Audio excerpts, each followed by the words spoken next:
You'll babysit your sister's kids. We're going on a family trip. My mother said it before I could even set my suitcase down. I'd just finished a 9-hour travel day, 2 days before Christmas. No hello, no hug, no welcome home. My sister laughed and shoved a diaper bag into my arms like I was hired help. The kids were already in coats. The luggage was by the door. They had planned everything, except one thing. They forgot whose name paid for the vacation. So I smiled and told them to check the reservation app. 3 seconds later, my sister screamed. 30 seconds later, nobody was going anywhere. Less than an hour later, Child Protective Services was standing at the front door. But if you think that was revenge, you don't know what they'd been doing to me for years. To understand why I finally snapped that Christmas, we have to go back to the beginning. My sister was still staring at her phone when I rolled my suitcase fully inside. One kid started crying.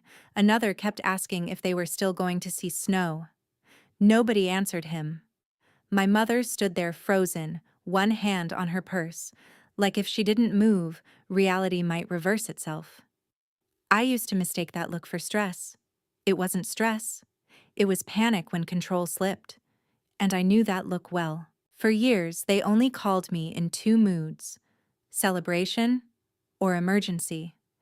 If things were good, they wanted my money in the background. If things were bad, they wanted me in the room. I used to tell myself that was love.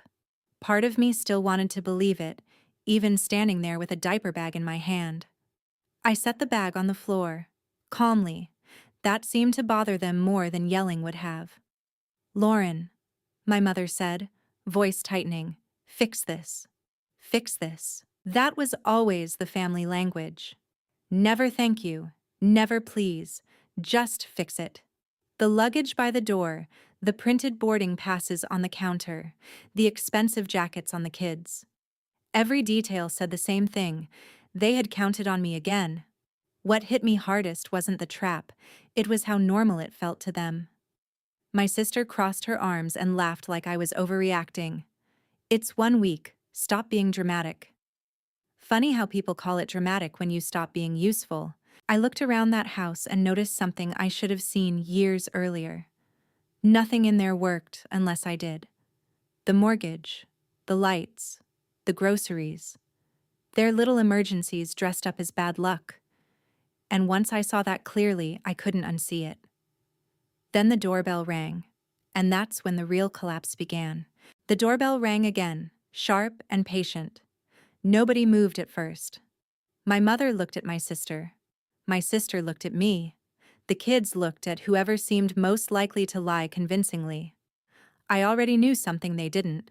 But before that door opened, I remember noticing the room one last time with clear eyes. 4 suitcases lined by the wall.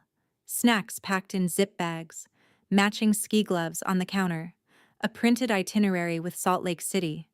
Then shuttle transfer. Then Park City. Someone had even written names on the kids' hats in black marker. They didn't throw this together that morning. This was planned. Not the trip. The trip was real. The ambush was planned. That realization landed harder than the insult. Being used hurts. Being expected to accept it hurts deeper. I thought back to the call 3 nights earlier. My mom had sounded sweet then. Too sweet. "Come home, honey. It's Christmas. We miss you." No mention of childcare. No mention of Colorado. No mention that I was apparently staff. I should have heard it in her voice. Sometimes the nicest tone hides the ugliest intention. My sister bent down and zipped the youngest kid's coat like none of this was strange. "Can we hurry this up?" she said. "We're already late." We. Not, "Can you help us?" Not, "Would you mind?" Just we. That one word told the whole story. Their plans included my labor the same way weather includes clouds. I used to confuse being needed with being valued. A lot of oldest daughters do. If someone panicked without you, it felt like love. If they praised your reliability, it felt like respect. If they only called when things fell apart, it still felt like family. Until one day it doesn't. I walked to the kitchen island and picked up the itinerary. Lift tickets, spa booking, Dinner reservation on Christmas Eve. They had budgeted massages before asking if I could take a week off work. I almost laughed. My mother saw the paper in my hand and reached for it fast. Put that down. That little move told me something else. She knew. She knew this looked bad once I saw all of it at once. The oldest boy tugged my sleeve. Aunt Lauren, are you coming with us? I looked at his hopeful face and felt two truths collide inside me. I love those kids, and I was tired of being used through them. That depends, I said softly. On what? He asked. Before I could answer, the bell rang a third time, and this time my mother opened the door. She pasted on that polite smile people use for strangers, then froze when she saw no one she recognized standing there. I watched the confusion hit her face, but I let it sit. For once, I wasn't rushing in to manage the moment. Before anyone could speak, my sister snapped behind me. Mom, forget that. We need to leave. She was still staring at her phone, thumb shaking over the screen. Reservation canceled. Refund processed. Reality has a different sound when it lands on entitled people. It's quieter than you'd think. My mother turned back toward me slowly. Lauren? Just my name. No accusation yet. No fake sweetness either. She was still choosing a strategy. I set my suitcase upright by the wall and met her eyes. You should probably check the airline app too. My sister looked up so fast she nearly dropped the phone. What did you do? Funny question. As if action only counted when it came from me, she opened the app, tapped once, twice, then stared. The credits are gone. They're not gone, I said. They were transferred back to the account holder. My father used to say paperwork was boring. That's usually said by people who depend on others not reading it. My mother took a step toward me. Those tickets were for the children. No, I said calmly. They were for your vacation. That room went still. Even the kids felt it. The youngest stopped whining. The oldest looked between us like he was trying to understand adult math. I didn't enjoy hurting them. That part matters. People think boundaries feel powerful in the moment. Sometimes they feel awful. Part of me wanted to cave right there, rebook everything, keep the peace, be the reliable one more time. But peace bought with self-betrayal is just delayed resentment. So I held my ground. My sister laughed, sharp and ugly. You're insane. Over one babysitting favor? One favor. That's how users describe patterns. I looked around the room again. The bags, the coats, the printed plans. 4 kids prepped like luggage. This wasn't a favor, I said. This was a decision you made for me. My mother crossed her arms. Families help each other. Then why am I the only one scheduled to? That one landed. My father muttered something under his breath from the hallway, suddenly very interested in his keys. My sister's face reddened. You make everything transactional. No, they had made everything transactional years ago. I just started reading the receipt. I walked to the counter, picked up the itinerary, and flipped to the payment page. My name sat there in clean black letters under billing contact. I slid it toward my mother. You booked a luxury trip using my card, my points, and my time. Then I pointed at the kids. And you plan to pay me back with guilt. Nobody spoke. Sometimes silence is the first honest thing a family says. My mother's voice dropped low. Fix this right now. There it was again. Not sorry. Not we were wrong. Fix this. I almost felt sad for her. Some people get so used to access, they mistake it for love. I picked up my phone, unlocked it, and held it in my hand. I already fixed something, I said. I fixed my part in it. Then the woman at the front door cleared her throat and stepped inside. Dark blazer, clipboard. Calm eyes that missed nothing. My mother straightened instantly, like posture could erase chaos. My sister shoved snack wrappers under a couch cushion with one hand and held her phone with the other. People clean fastest when consequences wear a badge. Good afternoon. the woman said. I'm Karen Brooks. She didn't need to say more. The room already understood. But before anyone could redirect, deny, or perform innocence, my sister pointed at me. She did this. I almost laughed, as if I had caused the unpaid bills, the screaming kids, the packed suitcases, the lies. No, I had only stopped buffering them from reality. Karen glanced at me. Ma'am? I nodded once. I'm Lauren, their daughter, her sister. Their emergency contact, apparently. That slipped out sharper than I intended. Pain does that sometimes. It tells the truth faster than manners can stop it. Karen's eyes moved around the room. The luggage, the kids, the tension. My suitcase still by the wall. She had probably seen 100 versions of this. Still, this one was mine. My mother folded her arms. This is a misunderstanding. We take care of our family. I heard those words and felt something old crack quietly inside me. Take care. Interesting phrase. Because for years, every time something broke, they called me. When the mortgage was short, they called me. When the lights were due, they called me. When Megan's SUV payment bounced, they called me. When groceries ran low, Christmas got expensive. A tire blew, a card declined, a kid needed braces, a late fee appeared, a vacation deposit came up somehow. They called me. And every time I answered, not because I was rich, because I was trained. There's a difference people don't talk about enough. I worked 80-hour weeks in New York, ate takeout at my desk, missed birthdays I paid for, sent money from airport gates, approved transfers in bathroom stalls between meetings. Then I'd come home and hear jokes about how easy I had it. Success looks effortless to people standing on your shoulders. Karen asked gently, "Who handles household finances here?" My mother opened her mouth. I answered first. I do. That room went silent in a new way. Not chaos, silence. Truth, silence. My sister scoffed. That's dramatic. No, I said. Dramatic is pretending independence while someone else keeps the lights on. I walked to the kitchen drawer, opened it, and pulled out the folder I'd mailed to myself weeks earlier. Statements, transfers, utility logins, car notes, payment confirmations.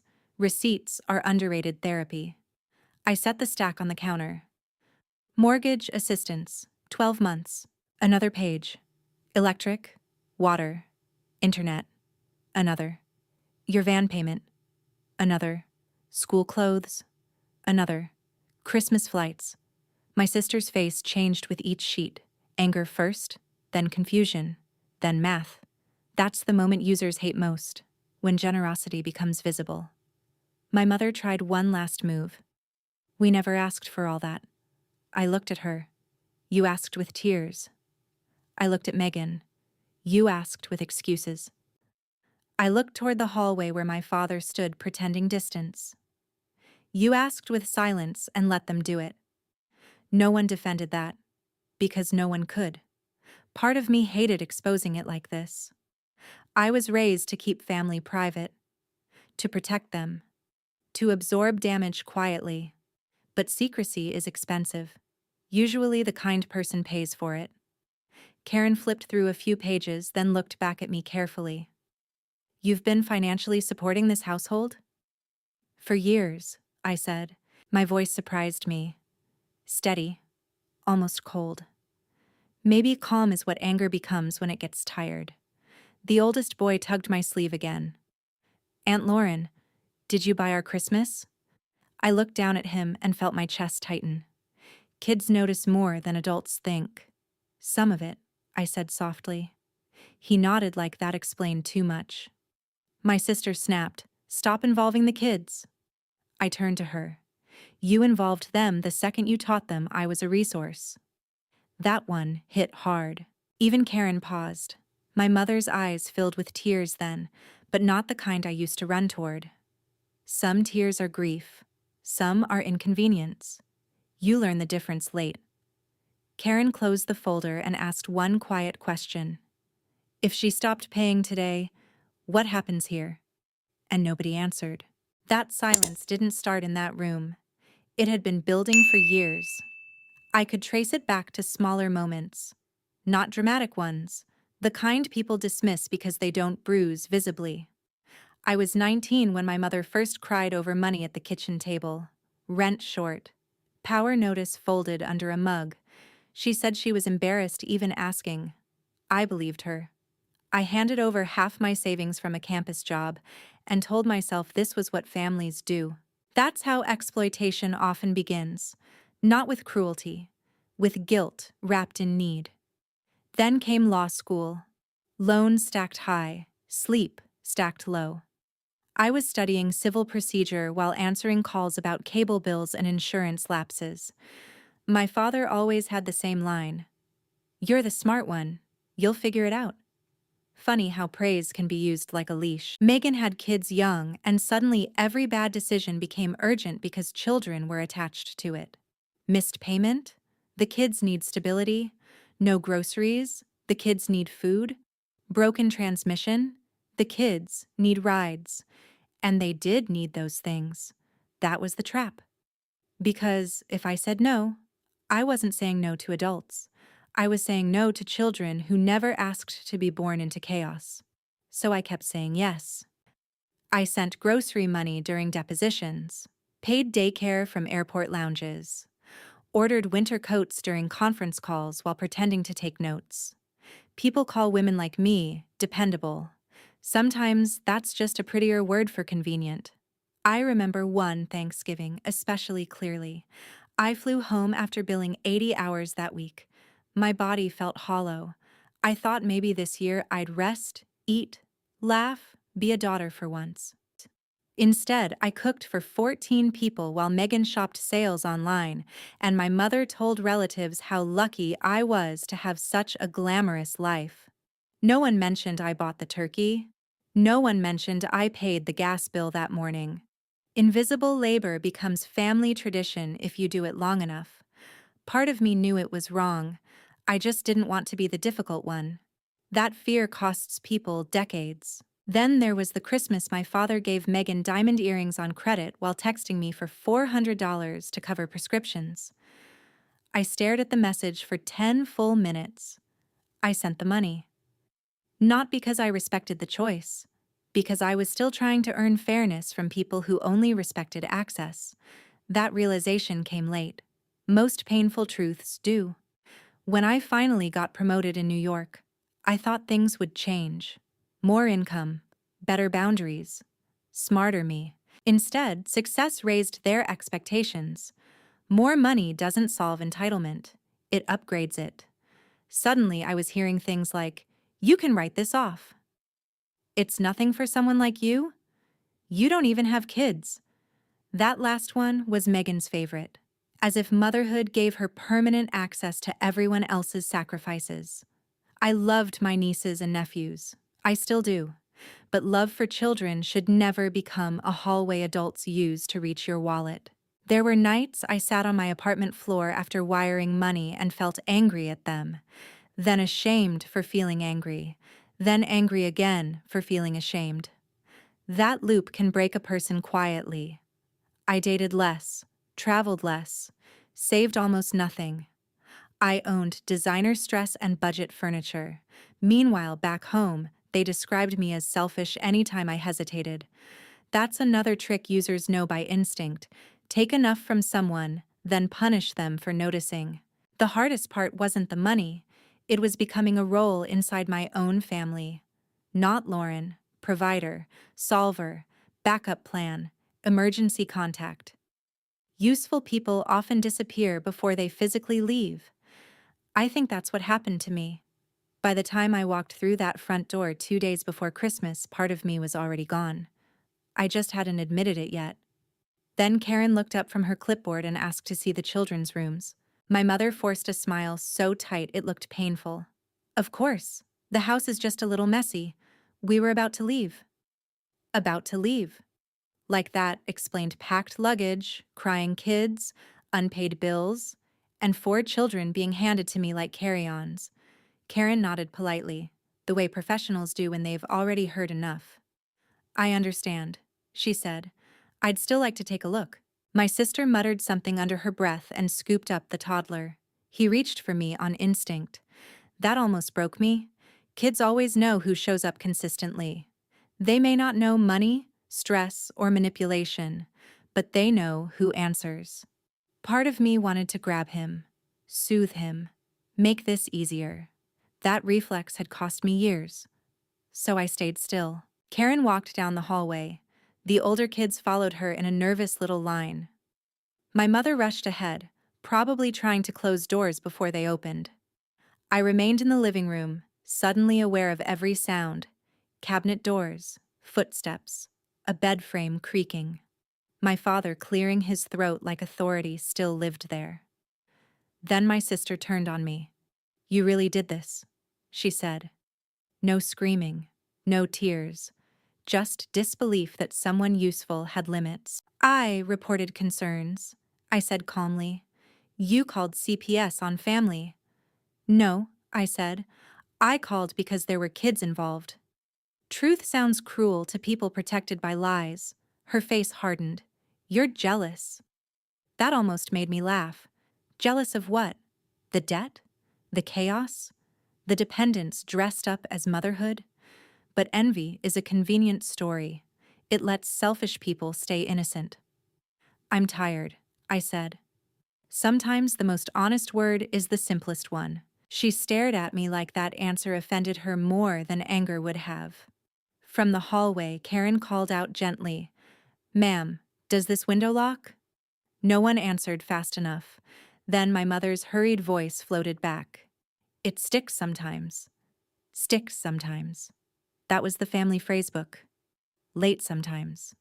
Short sometimes. Rough patch sometimes. Just until Friday. Only this once. Small words used to hide large failures. My father stepped closer to me, lowering his voice. "You embarrassed us." There it was. Not concern for the kids. Not worry about what Karen might find. Embarrassment. Some people can survive hardship easier than accountability. "You embarrassed yourselves," I said. His jaw tightened. He wasn't used to being answered without fear. When I was younger, that look used to shrink me. Even in law school, even with promotions, some part of me still felt 16 around him. Trauma doesn't care about your resume. But standing there that day, something had shifted. He could still raise his voice. He just couldn't raise me anymore. From the hallway came another sound. Karen again, steadier this time. "Is there medication stored within reach of the children?" My sister cursed under her breath. Then the oldest boy spoke up, loud enough for all of us. "Mom says don't touch the gummies." The room froze. Children tell the truth casually. Adults spend years trying to manage it. My mother rushed back into view. "They're vitamins." Karen wrote something down. No reaction, no drama. That was worse. Consequences rarely announce themselves emotionally. They arrive organized. I looked around the room and saw everyone performing stress in their own language. My mother cleaning counters that didn't matter. My sister refreshing her phone like canceled flights might resurrect. My father pacing because movement can imitate control. And me, standing still for the first time in years. That was new. I realized then how much of my life had been spent reacting, fixing, funding, translating crises into solutions before anyone had to feel them. If you solve every fire, arsonists stay comfortable. Karen returned to the living room holding her clipboard against her side. Professional, calm, certain. "The children will remain in the home today," she said, "but I'm documenting several concerns. There will be follow-up visits." My sister's face went pale. My mother grabbed the couch for balance. My father scoffed too quickly. People deny hardest when they understand exactly what was said. Karen handed over a packet, resources, requirements, deadlines. Then she looked at me for one brief second. Not warm, not cold, just aware. "Some witnesses don't save you. They simply confirm you weren't crazy."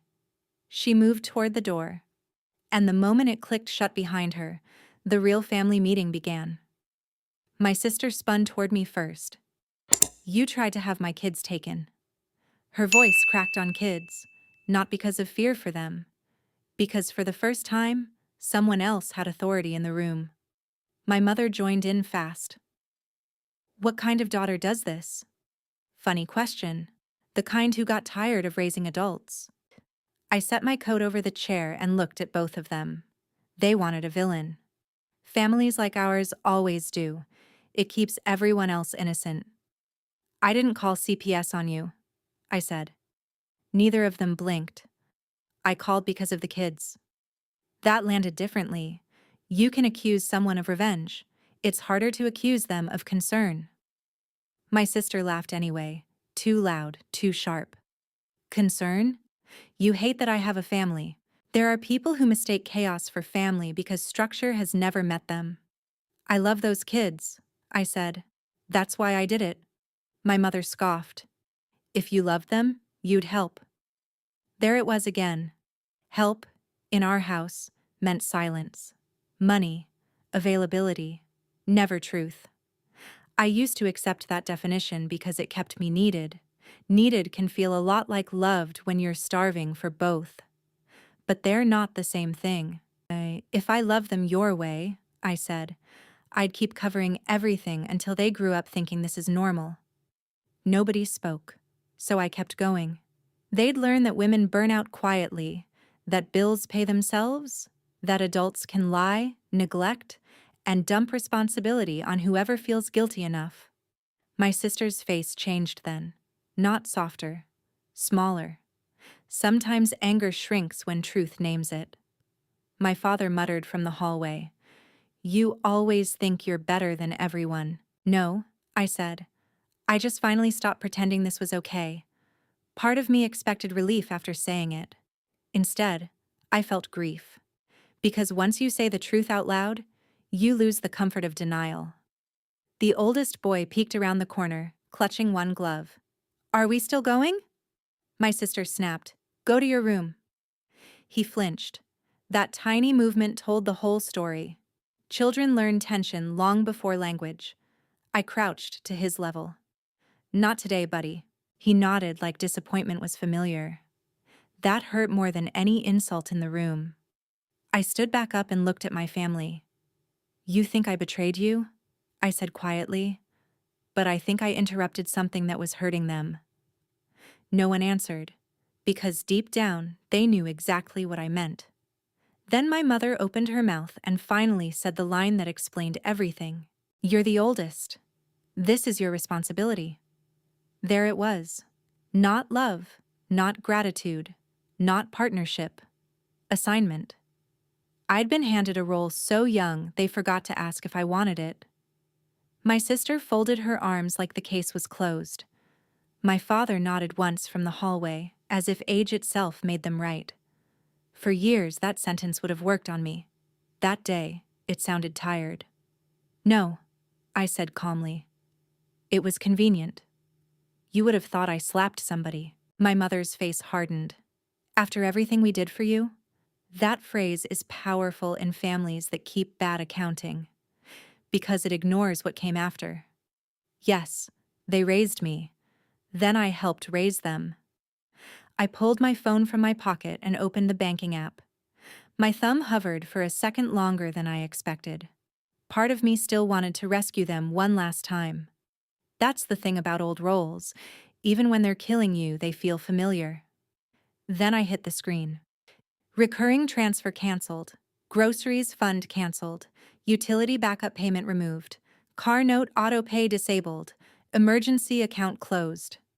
My sister saw my screen and lunged forward. "What are you doing?" "Retiring," I said. Humor is wasted on people mid-panic. My father stepped in closer. "You can't just walk away." "Watch me," I thought. But I said, "I'm not walking away. I'm stepping back from what was never mine." He hated that answer because it left no argument. When people rely on guilt, boundaries feel irrational. My mother grabbed the edge of the table. "The electric is due next week." "I know. The van payment clears Monday." I know. We need groceries. I know. For the first time, I let them sit with the weight of details I'd been carrying alone. Responsibility looks different when someone sets it down in front of you. My sister's voice rose fast. So, you're punishing the kids? No, she needed that story, because the real one was uglier. I'm refusing to be your hidden parent, I said. That shut her up for 3 whole seconds. A family record. The oldest boy came back into the room holding a toy truck with one wheel missing. He looked at all of us, then quietly backed away again. Children know when adults are dangerous emotionally. My father pointed at me. You think you're better because you make money in New York. I almost smiled. People accuse you of arrogance the moment you stop financing theirs. I think I'm tired, I said. That truth landed harder than anger would have. My mother's voice changed then, softer, fragile, the emergency voice. Lauren, sweetheart, don't do this right before Christmas. There it was. The version of tenderness that appears only when resources leave the room. I used to melt at that tone. Now I heard timing. You did this before Christmas, I said quietly, when you flew me home under false pretenses. Her eyes filled with tears. I felt sad for her. Then I felt sadder for how often tears had worked on me. My sister grabbed her phone and started calling someone, then another person, then another. Backup plans begin the second the main plan says no. No one answered. It was the middle of the day. People had jobs, lives, boundaries. She looked up at me, furious. You're enjoying this. That one stung because part of me was relieved. Relief can look cruel to people who benefited from your suffering. I'm grieving it, I said. There's a difference. No one in that room understood. My father stormed toward the garage, probably to drive off and regain control somewhere else. 30 seconds later, he came back in slower. The SUV won't start. I blinked, then remembered. Battery service membership had renewed through my account last month. I'd canceled it that morning at the airport. I hadn't even planned that as revenge. Just cleanup. Consequences are often boring paperwork before they become drama. My mother sank into a chair. My sister stared at the dead phone in her hand. My father stood there with keys that no longer solved anything, and I saw it clearly.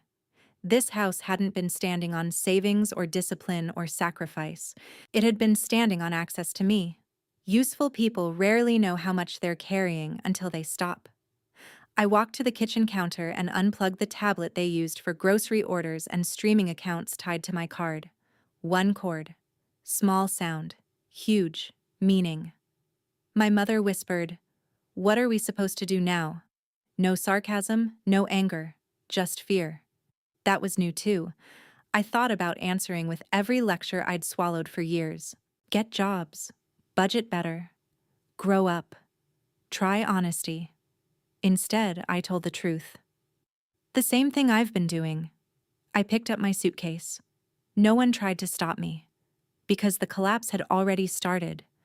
Then my phone buzzed with a notification I'd been expecting since morning. Loan removal confirmed. I looked at the screen, then back at them. One sentence on a phone had done what years of pleading never could. It made my choices real to them. My father noticed my face first. What now? Not are you okay? Not can we talk? What now? Even in crisis, some people only ask how the change affects them. I'm officially off the house loan, I said. My mother stood up so fast the chair scraped hard against the tile. You what?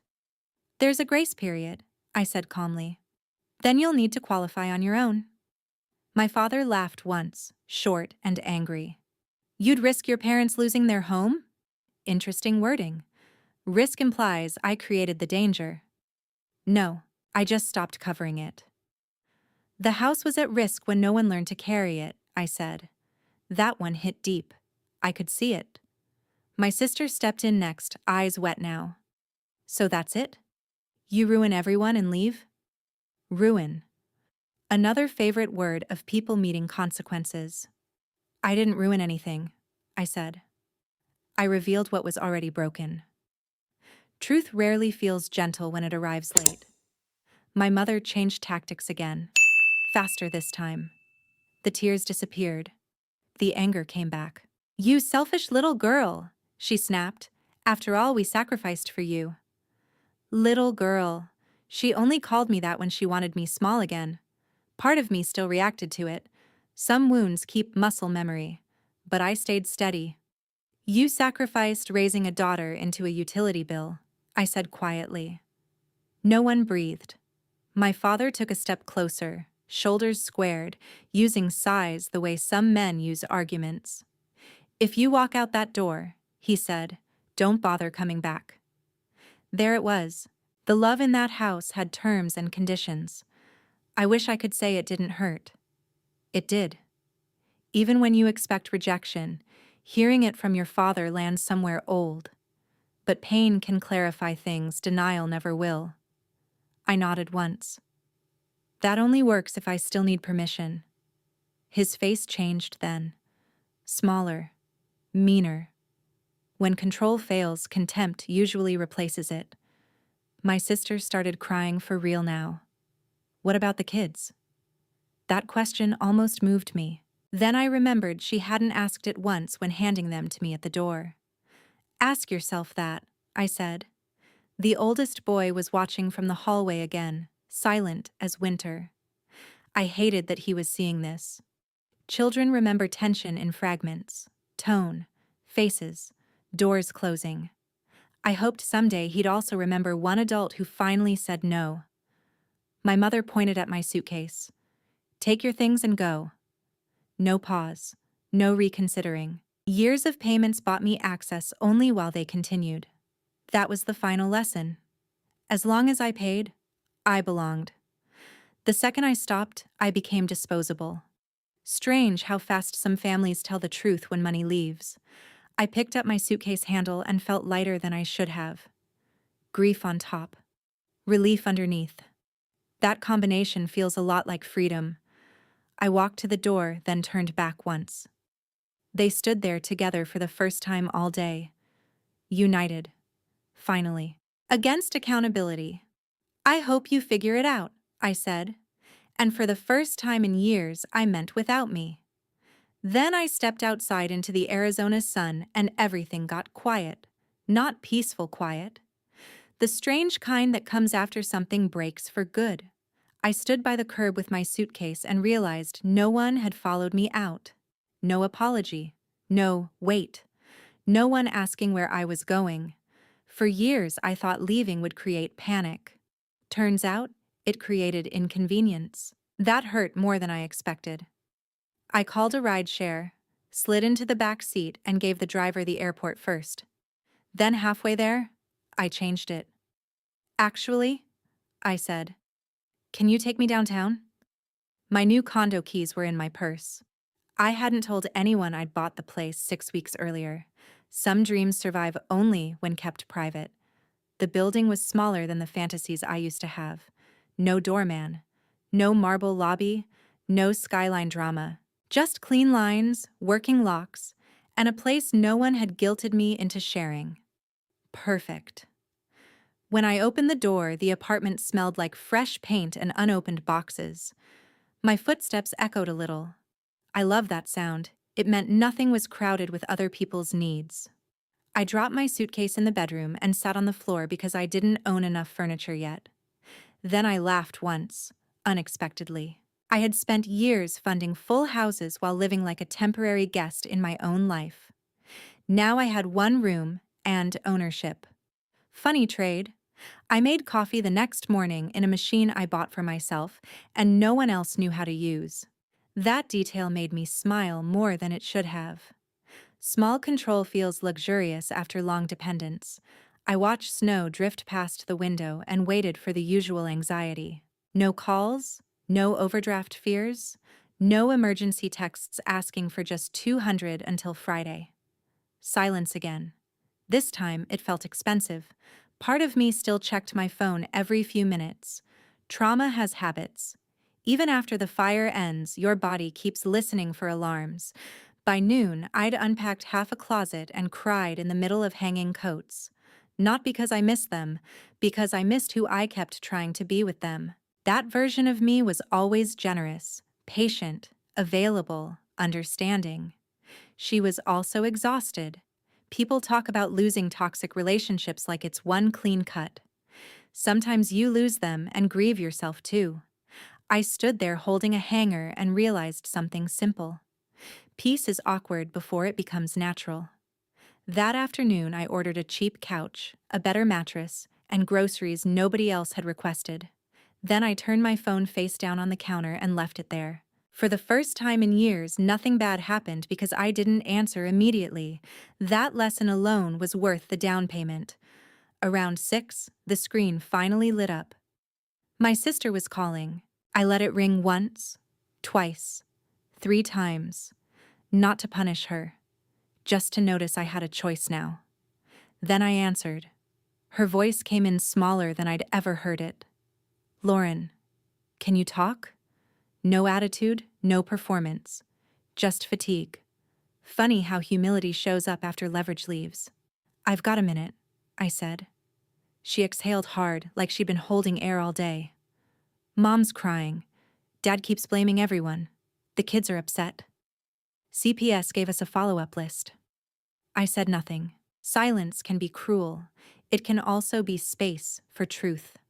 She kept going. "The lender called. They need documents. The SUV is behind the power company emailed." Consequences always sound dramatic when they arrive together, but most of them had been coming for years. They'd just been redirected to the people who created them. Part of me wanted to comfort her. Habit again. I used to mistake rescuing someone for loving them. "I'm sorry," she said suddenly. That got my attention, not because it fixed anything, because it was rare. "For what?" I asked. A long pause. "For assuming you'd always handle it." There it was. Not a perfect apology, not poetic, but honest enough to matter. I sat down on the floor beside my half-built coffee table. Honesty often arrives clumsy. "That's a start," I said. She sniffed, then laughed once through tears. "The kids keep asking why Aunt Lauren isn't coming back." That one hit low. I looked out at the snow against my window and reminded myself missing children is not the same as owing adults. "How are they?" I asked. "Confused," she said. "But okay." Then quieter. "I got an interview at a daycare next week." I leaned back against the wall. For years, any mention of work from her came wrapped in excuses. Childcare costs, bad timing, stress, no support. Now there was movement. Sometimes people don't change when you help them. They change when helping stops. "That's good," I said. "I know you think I'm lazy." "I think you got comfortable," I replied. Truth doesn't need extra cruelty. She didn't argue.